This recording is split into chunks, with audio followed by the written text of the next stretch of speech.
एक जो खौफ होता है ना, उसके सामने जाके खड़े होना लाजिम होता है। और शायद आपने हमें खुद ही उस खौफ के सामने लाके खड़ा कर दिया और हमारा खौफ खत्म हो गया। सिर्फ तकलीफ इस बात की है कि मेरी माँ उस घर में रहना चाहती थी, क्योंकि उस घर के पास उसके शोहर की कब्र है। वो उसकी मेमोरीज के साथ रहना चाहती है, वो भी उसी जगह पे जाना चाहती है जहां पे उसका शोहर है। आपने वो खौफ हमारे दिलों से दूर कर दिया। मुश्किल वक्त हर इंसान पे आता है और वो खत्म हो जाता है। हमने नहीं सोचा था कि आप इतने गिरे हुए इंसान हैं कि आप आम वर्करों के घरों के पीछे पहुंचते हैं।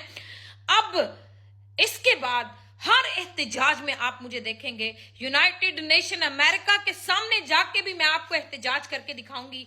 इंसानी हकूक के जितने इदारे हैं उनके बाहर अकेले खड़े होके भी मैं तुम्हारे नंगे नाच के प्रोटेस्ट करूंगी और मैं दिखाऊंगी कि तुम किस तरह के फैशिस्ट लोग हो। तुम लोग दहशतगर्द तंजीमें हो। तुम एक डेमोक्रेटेड या कोई जमहूरी पार्टियां नहीं हो। तुमने मुल्कों को लूटा, तुमने लोगों को नंगे किया, उनके घर तोड़े, उनके माँ बाप को तुमने दरफदर किया। तुम लोग जिस तरह से रियासत के ऊपर काबिज होना चाहते हो, अब हम तुम्हारे खिलाफ लड़ेंगे और अब खुल के लड़ेंगे। मेरी माँ की तबीयत ठीक नहीं है, मेरी माँ से अभी तक मेरी बात नहीं हुई है, उसका शुगर लेवल हाई हो चुका है। अल्लाह की अमान में, अल्लाह की अमान में, मेरे घर के बाकी लोग भी वहां पे अल्लाह की अमान में। मैं नहीं रुकूंगी और कभी नहीं रुकूंगी।